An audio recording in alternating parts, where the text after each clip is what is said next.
Voyons maintenant d'autres composés oxygénés, et notamment les composés carbonylés dont font partie les aldéhydes et les cétones. Un composé carbonylé est une molécule qui comporte le groupe carbonyle, C double liaison O. Dans les aldéhydes, le carbone du groupe carbonyle est lié à un atome d'hydrogène ou deux, ce qui fait que le groupe fonctionnel est nécessairement au bout de la chaîne carbonée. On nomme les aldéhydes en se servant de la nomenclature des alcanes, le E final du nom de l'alcane étant remplacé par la terminaison -al, caractéristique du nom d'un aldéhyde, ce qui nous donne, pour l'exemple ci-dessus, le 2-méthylbutanal, et pour celui-ci, le nom méthanal, puisque la chaîne carbonée ne comporte qu'un seul atome de carbone. Dans les cétones, le carbone du groupe carbonyle est lié à deux autres atomes de carbone, ce qui fait que ce carbone fonctionnel est nécessairement en milieu de chaîne. Pour nommer une cétone, on se sert du nom de l'alcane correspondant en remplaçant le E final du nom de l'alcane par la terminaison -on, caractéristique du nom d'une cétone, et on fait précéder cette terminaison -on par l'indice de position du carbone fonctionnel choisi le plus petit possible. Ce qui nous donne, pour les exemples ci-dessus, la butane 2-on et le 3-méthylpentane 2-on. Voyons maintenant une autre famille de composés oxygénés, les acides carboxyliques. Un acide carboxylique est une molécule qui possède le groupe caractéristique carboxyle, C double liaison O, OH. Le carbone fonctionnel n'ayant plus qu'une seule liaison vacante, ce groupe caractéristique sera nécessairement au bout de la chaîne carbonée. On nomme un acide carboxylique en se servant de la nomenclature des alcanes.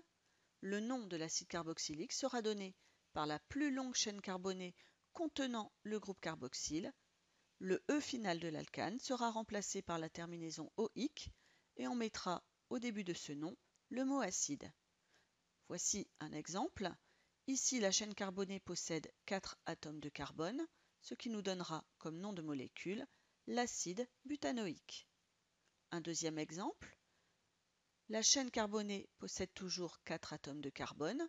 Le carbone fonctionnel étant nécessairement un carbone 1, on repère une ramification à un carbone, c'est-à-dire un groupe méthyle, sur le carbone 3, ce qui nous donne comme nom de molécule l'acide 3-méthylbutanoïque. Les composés organiques peuvent participer à de nombreuses réactions chimiques. On peut notamment oxyder des alcools et des aldéhydes. Certaines réactions d'oxydation brisent la chaîne carbonée des composés oxydés. C'est ce que l'on appelle des réactions de combustion.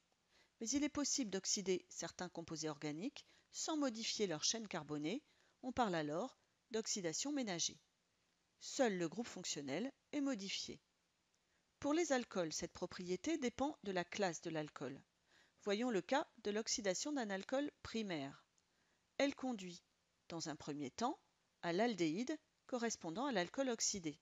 Puis, si l'oxydant a été introduit en excès, on peut aller jusqu'à la formation de l'acide carboxylique.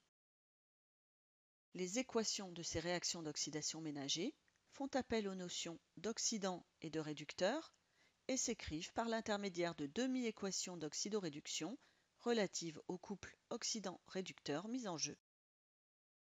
Les oxydants les plus fréquemment utilisés sont l'ion permanganate du couple MnO4-Mn2+, l'ion hypochlorite du couple ClO-Cl-, ou l'ion dichromate du couple Cr2O7 Cr3+.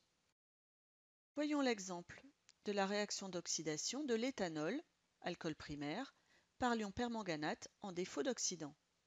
Pour arriver à l'écriture de l'équation de cette réaction d'oxydation, il faut commencer par écrire la demi-équation du couple MnO4-Mn2+, en rendant compte de la transformation de l'ion MnO4- oxydant dans son réducteur associé Mn2+, ce qui nous donne MnO4- plus 8H+, plus 5 électrons donne Mn2+, plus 4H2O.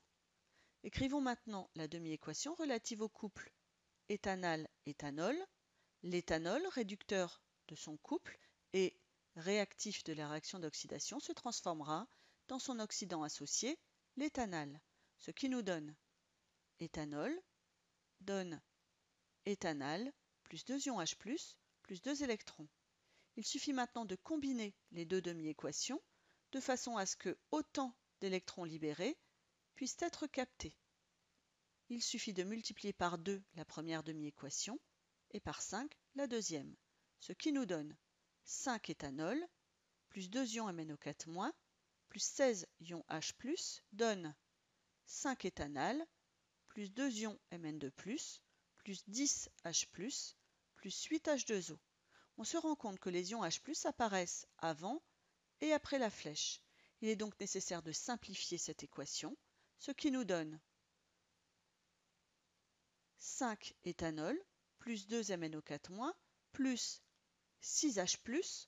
On a ôté aux 16 H+ réactifs les 10 H+ toujours présents à la fin de la réaction, qui donne 5 éthanal plus 2 Mn2+, plus 8 H2O. Cette équation simplifiée est l'équation de la réaction d'oxydation de l'éthanol en défaut d'oxydant. Si l'oxydant MnO4- est introduit en excès, l'éthanal formé précédemment peut lui-même être oxydé par ces ions MnO4- restants.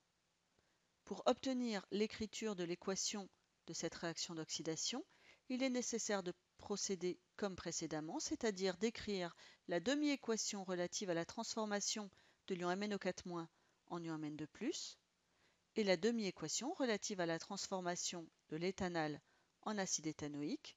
Cette dernière demi-équation donne éthanal plus H2O égale acide éthanoïque plus 2H+, plus 2 électrons. Il faut alors combiner ces deux demi-équations en multipliant par 2 la première et par 5 la seconde, ce qui nous donne 5 éthanal plus 2 MnO4- plus 16H+, plus 5 H2O donne 5 acide éthanoïque plus 2 Mn2+, plus 8 H2O plus 10 H+.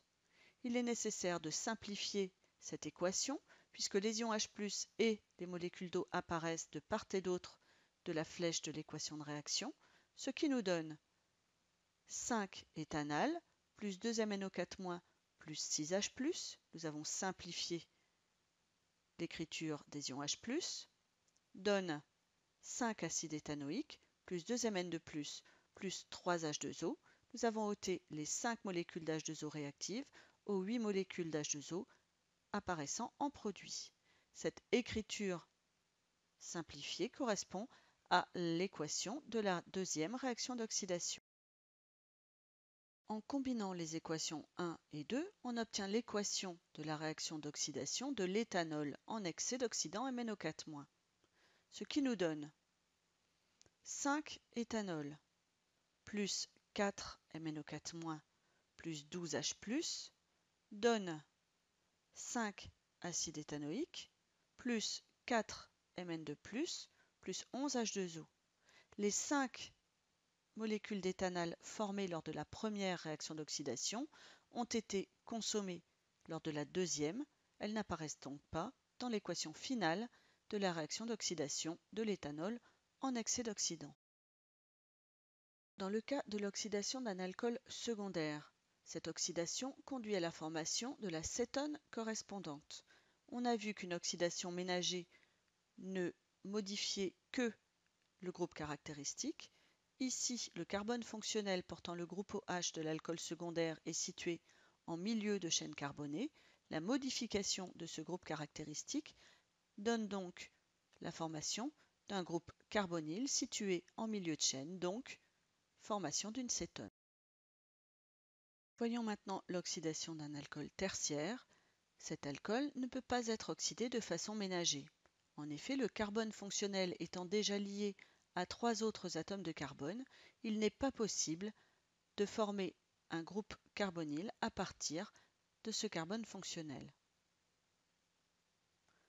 Voyons comment identifier les composés carbonylés une fois formés. On sait que les aldéhydes et les cétones réagissent avec la 2,4-DNPH pour former un précipité jaune-orangé. Ce test permet de mettre en évidence la présence du groupe carbonyle, mais il ne permet pas de différencier un aldéhyde d'une cétone. Pour différencier un aldéhyde d'une cétone, il faut savoir qu'un aldéhyde réagit avec la liqueur de Fehling. En effet, cette solution, à l'origine bleue, lorsqu'elle est en présence d'un aldéhyde, donne après chauffage un précipité rouge brique caractéristique. L'aldéhyde réagit également avec le réactif de Tollens. Ce mélange incolore au départ donne un miroir d'argent à la surface du récipient après être passé dans un bain-marie. Une cétone ne donne avec ces réactifs aucun résultat. Ces tests permettent donc de différencier un aldéhyde d'une cétone. Voyons maintenant les propriétés caractéristiques des acides carboxyliques et notamment leur caractère acide et sa relation avec le pH de la solution. Le pH d'une solution aqueuse, qui peut prendre des valeurs allant de 0 à 14, est lié à la concentration en ion H+ de la solution. Plus cette concentration en ion H+ est élevée, plus le pH de la solution sera petit et plus la solution sera dite acide. Un acide carboxylique a des propriétés acides puisqu'il est capable de libérer en solution des ions H+. En effet, la dissolution d'un acide carboxylique dans l'eau libère des ions carboxylates, RCOO-, et des ions H+. En conséquence, les solutions aqueuses d'acide carboxylique auront un pH petit, inférieur à 7. Voyons enfin la relation entre la solubilité d'un acide carboxylique et sa structure. La solubilité des acides carboxyliques dans l'eau dépend de la longueur de leur chaîne carbonée. Cette solubilité est due à la présence du groupe carboxyle qui est hydrophile car il peut établir des liaisons hydrogène avec l'eau. Cependant, cette solubilité diminue lorsque la taille de la chaîne carbonée augmente. La chaîne carbonée est dite groupe hydrophobe puisque composée exclusivement de carbone et d'hydrogène, elle ne peut pas engager de liaison hydrogène avec l'eau. Prenons comme exemple l'acide benzoïque, C6H5COOH.